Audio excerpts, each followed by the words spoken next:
I was thrilled to receive the invitation to attend this convening last year, although I felt uncertain about commenting on the proposed topic as I had worked in mostly white arts institutions and movement forms. I realize now that the word audience may not apply as directly for me, but community does, in that the community I curate for is contemporary dance artists of color. Public forums on the state of the field take on race and diversity questions as central topics rather than a bullet point in a list of things that should be covered in the season.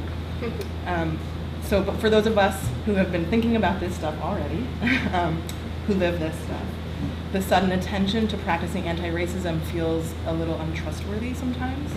Will it have longevity? Will it last past the next news cycle that makes some of us sit and worry about the lives of our family members and ourselves? Last year, in preparation for this gathering, I had a look back.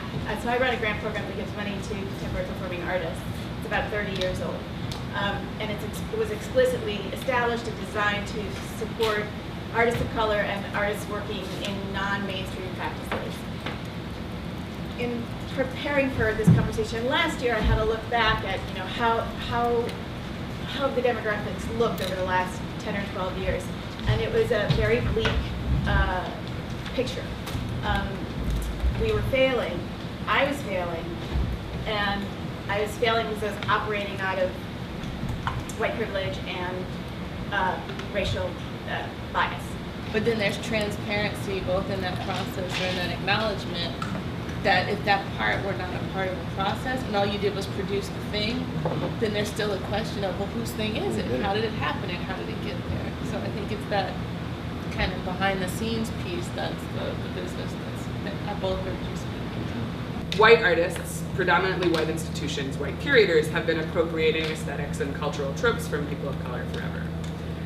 It's not out of some penance that we should cede space to artists of color. No, it's because we must honor the source of so many of the aesthetics and forms and techniques that we love. I have a dream, I said. Well, it's more of a, like the man. Like our man said. Well, it is more than a projet de cœur, a project of the heart, to be incubated within Haiti's LGBTI community. Next summer, I'm envisioning an embodied and creative workshop with members of Haiti's queer community around my Creole translation of Haitian American poet and playwright Assoto Saint's 1989 choreo play, New Love Song. For me, I feel like programming is really about creating frameworks by which people can make work and move work through stages of development and then have a container by which they can bring that work to audiences. You were born a fire sign, red like your father and mouthy like me. At your naming ceremony, the priest wanted to call you Shango Olokun. I just sucked my teeth and fastened my seatbelt for an 18-year ride. Firewater. I find that as contemporary artists, our work, and I include myself sometimes, often misses a spiritual religious dynamic that is essential to connecting to and with Black people. And that's the way it goes. So anybody who's wondering, where's the Black audience? If it's not education, it's the spiritual institutions. And that doesn't necessarily mean Christianity, but if you don't touch those territories, you will be in the house alone. Because we wanted to work in cross-generations, because I felt like I was curating an absence. I was trying to prove something that didn't happen.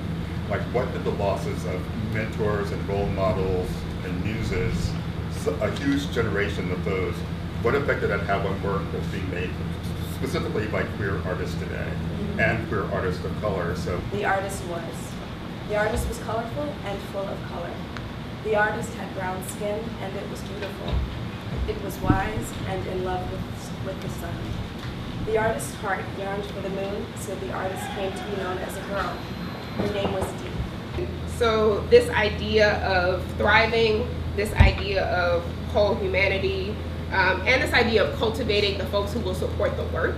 So part of the vision that I have that grew out of this conversation is we talked about something called in the vein of sort of achievement levels or management levels in most institutions, I was like, okay, so throughout my purpose life world, I've always been about what new words can I use that are more clearly articulating what I'm talking about. So we came up with sojourners as a way to name clients, but I was like, I don't like this whole clients thing. I was like, they're taking a journey with us. Boom, sojourners. I wrote something that I had written before I came around centering. Like centering is a practice. So how do we keep centering ourselves, centering what's important, recentering, so that I don't think that the inertia of the larger system that we find ourselves in is going to do that work for us. From Mr. Houston to Nia, which is an intergenerational conversation around how do we really embody and practice purpose, is a great trajectory for me. And I mean, it's a lot. I just have these kind of surface level tinglings and like, yes, we start here, yes, we end here, yes, that all makes sense. And then at the in-between moments of really teasing out and saying that, you know, this is explicitly about healing and reclaiming space, reclaiming body. I mean, I'm just like, I'm overwhelmed. So much of white systems of domination in art making have been about serving the form. So that's a way to keep other people excluded. Well, you know, you're making good postmodern work, and so you're serving the form, so that people are taken out of it. It's like, you don't make art for form, you make art for people. So then, how do you recenter people?